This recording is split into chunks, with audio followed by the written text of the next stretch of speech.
Хүн өссний дараагаар юу болдог вэ? Хүн амьсгал ураасны дараа үнэхээр махан биеэ орхиж нөгөө ертөнц рүү явдаг уу? Эсвэл зүгээр л түнэр харанхуй биднийг нүмерэн авч бие махбод маань айжмаар задран алга болдог уу? Хэрвээ бидний асуултанд яг баттай хариулт олохыг хүсвэл энэ түрүүнд хүнд үнэхээр сүнс байдаг талаар сайн тунгааж үзэх хэрэгтэй. Учир нь сүнс эмээг оршихуугаар дамжуулж бид нөгөө ертөнц бурхан болоод үхлийн дараах амьдрал их ойлголтын талаар тайлбарладаг шүү дээ. Тийм учраас өнөөдрийн бичлэгээр та бүхэнд хүний биед үнэхээр сүнс байдаг уу гэдгийг дэмцэн болон үүсгэсэн шинжлэх ухааны баримтуудыг хүрэхээр бэлтлээ. Дээрээс нь энэхүү бичлэг дээр дурдах баримтууд хувь хүний итгэл үнэмшил рүү дайрч үүсгэх зорилгогүй болохыг анхааруулж байна. Одоо хэдүүлээ бичлэгээ эхлүүлцгээе.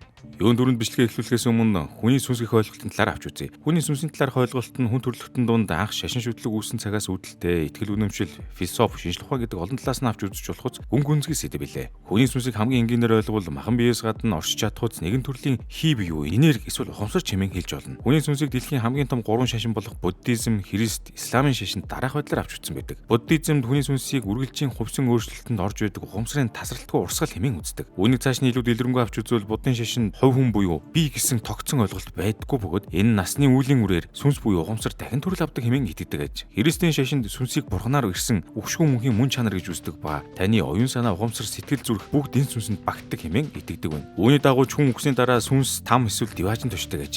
Харин исламын шашинд хүний сүнсийг мөн адил Аллахаас ирдэг хэмээн үздэг ба энэ амьдралын шалгалт дуусмагц хүний сүнс энэ ертөнцөөс салж дараагийн шатанд очдог гэдэгт итгэдэг байна. Хүний сүнсийг философийн талаас нь авч үзвэл эртний грекийн философч Платон хүний сүнсийг оюун ухаан, уур хилэн, хүсэл тачаал хэмээх 3 хэлбэртэй гэж үзжээ. Харин Аристотель хүний сүнсийг бие махбодын мөн чанар гэж тодорхойлон биегүүгээр сүнс оршихгүй хэмээн үзсэн байна. Тэгвэл арай орчин үеийн философууд сүнсийг хөвчлэн ухамсар, ухаарал гэх талаас нь тайлбарладаг бол зарим нь сүнсийг шууд үгүйсгэж хуурмаг ойлголт, тархины үйл ажиллагааны үр дүн хэмээн дүгнэж. Шинжлэх ухааны үүднээс одоогоор сүнс гэх ойлголтыг шууд баталж чадаагүй байгаа ч мөн үгүйсгэж чадаагүй хэвээр л байна. Наяр шинжлэх ухааны зүгээс хүний ухамсар ба дурсамж, зам байдал зэргийг сүнслэг талаас нь тархины биологийн болон цахилгааны химийн үйл ажиллагааны үр дүн гэж үздэг байна. Гэсэн ч квант физик болоод бусад онлын физикийн салбаруудад хүний ухамсарыг квант төвшөнд оршдог гэж магадгүй их таамаглалтыг зарим эрдэмтэд гаргажээ. Олон нийтийн итгэл үнэмшил сүнсийг хвшлэн зүрх сэтгэл, оюун ухаан болоод мөн чанар гэх мэтээр үздэг ба сүнсийг үхлийн дараа үлддэг мөн чанар гэж тодорхойлсон байдаг. Эндээс үзвэл одоогийн байдлаар сүнс гэж юу вэ хэмээх асуултанд нэг ч хариулт байдаггүй бөгөөд сүнсний талаарх ойлголт нь тухайн хүний ямар итгэл үнэмшилтэйгээс ихээхэн шалтгаалдаг. Тиймээс сүнс гэдэг бол нэг ёсондоо хүн төрөлхтөн өөрийгөө ойлгох гэсэн гүн гүнзгий орлогын нэг хэлбэр хэмээн дүгнэж үзэж болох юм аа. Одоо тэгвэл шинжлэх ухаанд сүнсийг байж болзошгүй хэмээн үзсэн ямар баримтууд байгаа талаар товч дурдъя. 1. Сүнсний жин 1907 онд Америкийн нэгдсэн улсын эмч Дюнкан Макдогвал хүн амьсгал хураах мөчтөө биеэс нь 21 г хасагддгийг ажиглаж байжээ. Тэрээр уг хэмжлэлийг хийхдээ хүнд өвчтөө амьсгал хураах төгсөн хүмүүсийг сонгон авч тусгаалan хийсэн өндөр наривчлалтай жингийн тавцан дээр хэвдүүлж. Ингэснээр эдгээр хүмүүсийн амьсгал хураах мөчийг анхааралтай ажиглаж яг тухайн агшинд биеийн жинд нь ямар өөрчлөлт орж уг тэмдэглэн авчээ. Ингээд эцэст нь 6 өвчтний үхэл дээр туршилт хийсний дараагаар хүн амьсгал хураах мөчид хүний биеэс 21 г хасагдаж байгааг олж тогтоосон байна. Макдогвал энэхүү жингийн хасагдлыг хүний биеэс сүнс нь гарч явж байгаа хэмээн тайлбарсан бөгөөд дэлхийн түвшинд хамгийн анх удаа хүний биеийн сүнсийг физик хэмжээсээ тодорхойлсон болсон энэ юм. Гэвч энэхүү баримт нь шинжлэх ухааны зүгээс баттай нотлогдоогүй бөгөөд зөвхөн таамаглал хэвээр үлдсэнийг та бүхэн ойлгоорой. Гэсэн ч хүний бие сүнс байхгүй гэдгийг ч гэсэн мөн адил нотолж чадаагүй хэвээр байна. 2. Үхлийн ирмэгт очисон тохиолдлууд. Хүн өөрийн үхлийн ирмэгт очисон үедээ ер бусын үгээр хийж боломгүй үйл явдлуудад таарсан тухайга ярьсан яриа олон байдаг. Үнийг нийтэд үхлийн ирмэгт ирэх туршлага хэмээн ярьсан байдаг. Эдгээр хүмүүсийн дурдсанаар хүн өөхт өгсөн үедээ гэрэл рүү татагдчих буй мэт эсвэл өөрийнхөө биеийг гаднаас нь харж байгаа мэт өнгөрсөн зурсамжууд нь нүдний өмнө харагдах эсвэл нас орсон ойр дотны хүмүүстэйгээ уулзах, чамд буцах эсвэл цаашаа явах сонголт байна гэх мэт бүгийг сонсох болон өвөрмөц олон мэдрэмжүүдийг мэдэрч байсан хэмээх яриануд байна. 2014 онд доктор Сэм Парни Америк нэгдсэн улс болон Австрали болон Хятад улсуудад зүрх нь хэсэг зур зогсож эргээд амьдэрсэн хүмүүстээр нэгэн сонирхолтой судалгаа явуулжээ. Энэ судалгаанд нийт 2060 хүн амрагдсан ба судалгаанд оролцогчдын 9% нь зүрхэн зогсож төр зуур амьсгал хураах үедээ үхлийн ирмэг дээрх туршлагад орсон хэмээсэн бол 39% нь зүрх зогссон ч ухамсартай байсан гэж мэдгдсэн ба 2% нь зүрх зогссон байсан ч эргэн тойрондоо болж үйл явдлуудыг харж сонсож бас чадаж байсан гэж. Уг судалгааны үр дүнд доктор Парния хүний ухамсар нь үнэхээр махан биеэс тусдаа уршдаг эсвэл тарих бүрэн унтарсан ч ухамсар нь тодорхой хугацаанд оршин тогтнож чаддаг байж болзошгүй хэмээх онолыг дэвшүүлж. Бас сонирхолтойгоц хэдийгээр эрдэмтэд энэхүү үйл явцыг хөвчлэн хүчил төрөгчийн дутагдал ба тархины хий эмс төсөөлөх процесстэй холбон авч үздэгч одоо хүртэл үхлийн ирмэг тулж очсон хүмүүсийн энэхүү мэдрэмжүүдийг бүрэн дүүрэн тайлбарч чадаагүй л байна. 3. Үхсдийн сүудэр. Биеийн байдал нь том уу эрчимт эмчилгээний тасагт хэвтэн эмчлүүлж байсан өвчтнүүд заримдаа үгээр тайлбаршгүй бодит бус аимшигтэй хий зүйлс эсвэл дуу аваа мэдрэмжүүдийг үзэж сонсон талаараа хвалцдаг. Ган өвчтнүүд үнийг үхсдийн сүудэр мэтээр тайлбарладаг гэжээ. Эрчимт эмчилгээний тасагт хэвтэж буй өвчтнүүдийн мэдээлснээр биеийн байдал нь хүнд байх үед өөрийг нь авч явахаар хүлээж буй хэн нэгний бараан дүрс, сүудэр эсвэл гэрэлтсэн бит дэрэгдэн зогсож байсан. Биесээ гарч өөрийгөө орон дээр хөвтөж байгааг харсан мэт гэх зүйлсүүдийг ярьсан байдаг. Үүний талаар Голландын эмч Пингван Ломл хэлэхдээ гүлдээ тулгарсан үед тарих ажиллагаагүй байсан ч тухайн хүн би гэрэл дотор орсон дуу чимээ сонссон гэх мэт нарийн ухамсарын зүйлсийг мэдэрдэг хэмээн хэлжээ. Өөрөөр хэлбэл тэрээр өмнөх баримттай адил мөн л ухамсар хүний биеэс салангад оршдог буюу хүн сүнстэй байж болно гэх асуудлыг дэвшүүлсэн байна. Гэхдээ яагаад энэ бүхэн хүн болгонд нийтлэг байдлаар ажиллагддаг юм болов? Хэрвээ энэхүү үзэгдэл нь зүгээр л тархины үйл ажиллагаа байсан бол хүн болгонд өөр харагддаг гэж үү?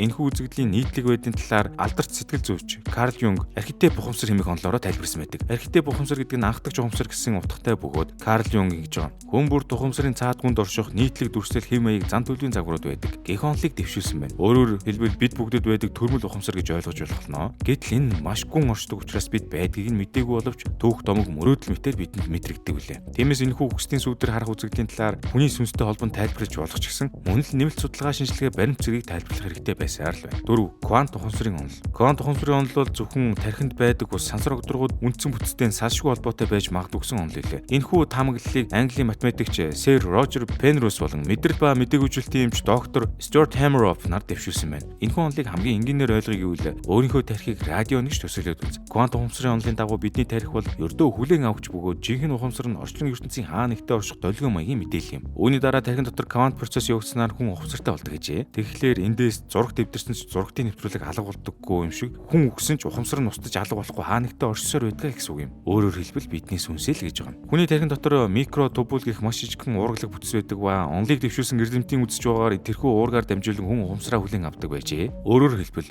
хүн бол бидний боддог шиг компьютер биш өрдөөл Wi-Fi-гаар орчлон ертөнцөөс мэдээлэл авдаг амьд бит болж байгаа юм. Тиймээс магадгүй бидний сүнс хэмээн нэрлэдэг ухамсар цаг хугацаа орчлон ертөнцийн хязгаараас давсан байдлаар оршдог гэж магадгүй гэсэн санаа гарч ирж байгаа юм аа. Өөрөөр хэлбэл үүнийг монголчуудын тэнгэр үзэлтэй холбон авч үзэж болох юм. Гэхдээ энэ талаар цааш ярил сэдвээсээ хүнд ирэх тул түр зогсоё. Хэрвээ энэ сэдвийн талаар тусдаа бичлэг үзмээр байгаа бол лайк болон subscribe сайн хийгээд өгөөрэй манайхан. Ингээд та нартай сүнс оршдог байж болзошгүй зарим нэг сонирхолтой шинжилгээ ухааны баримтуудаас сурдлаа. Одоо харин илүү тэнцвэртэй харах үднэс сүнс оршдгоо гэдгийг илтгэсэн баримтуудыг дүрдээ. 1. Ухамсар бол ердөө тархины үйл ажиллагаа. Орчин үеийн нейрошинжилгээ ухааны олон судалгаагаар ухамсар сэтгэл хөдлөл бодол санаа ой санамж зэрэг нь тархины тодорхой бүсгүүдтэй холбоотой байхыг баталсан байдаг. Жишээ нь хүний тархи гэмтвэл зан авир үзэл бодол зэрэгт нь өөрчлөлт ордог. Дээрэс нь Альцгеймер тархины хавдар гэх мэт өвчнүүд нь хүний тархины үйл ажиллагаанд хүчтэй нөлөө үзүүлдэг лээ. Тэгэхээр энэ баримтын дагуу хэрвээ хүний ухамсар сүнстэй холбоотой бие махбодоос тусдаа зүйл байсан бол тархины гэмтэл хүний зан төлөвт нөлөөлөхгүй гэсэн логик гарч ирнэ. Эндээс л хүний сүнс байдаггүй гэлтгсэн ихний баримт гарч ирж байгаа юм. Гэхдээ бүрэн нотлоо үүдийг та бүхэн ойлгоорой. 2. Сүнслэг мэдрэмжүүдийг тархи өөрөө бүтээдэг. Сүүлийн 10 жилд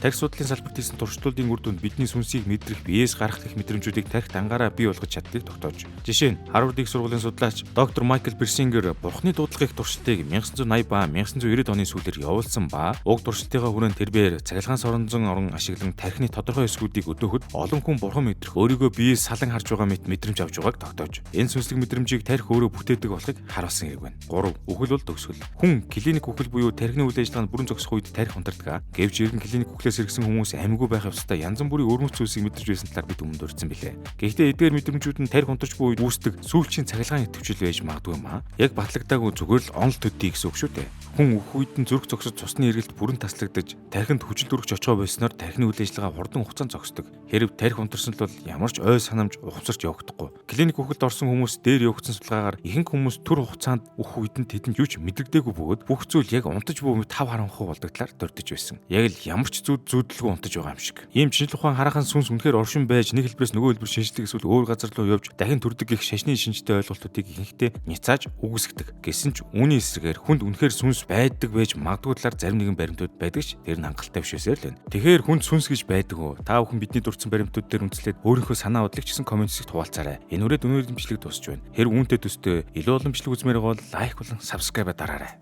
Та YouTube сувгаа нээхээс эхлээд алгоритмыг зөв ашиглаж чанартай контент бүтээгээд ашиг орлоготой болтлоо хөгжүүлж бүхий л аргыг нийт ороод сурмаар байна уу? Тэгвэл анхаарлаа нааш хандуулаарай. Контентийг YouTuber болох нь зөвхөн олон танигдах эсвэл мөнгө олгох биш ээ. Энэ бол таны дотоод сонирхол хүсэл санааг бодит амжилтанд өргөх гайхамшигтай арга зам байна. Эдгээр юу агцсан бэхээр контентын найрлага форматыг өөрөө зохиож сурах, алгоритмын учрыг нэгэнгүй ойлгох, тулгарсан бэрхшээл бүтлгүүтлийг даван тулах сэтгэл зүйн ур чадвар, бүр цаашлаад гадаад хэл дээр контент бүтээх, хиймэл оюун ухааны бүтээлчээр ашиглах зэрэг агуулгууд багтсан байгаа. Та өөртөө хөрөнгө оруулж YouTuber болох аяллаа яг одоо эхлүүлээрэ. Хүн болгоны дотор л контент бүтээх гэсэн нууцхан хүсэл байж л байдаг. Үүнийг хийж үзэж байж л мэднэ. Тэгэхээр одоо эхлэхгүй л хэзээ эхлэх юм бэ?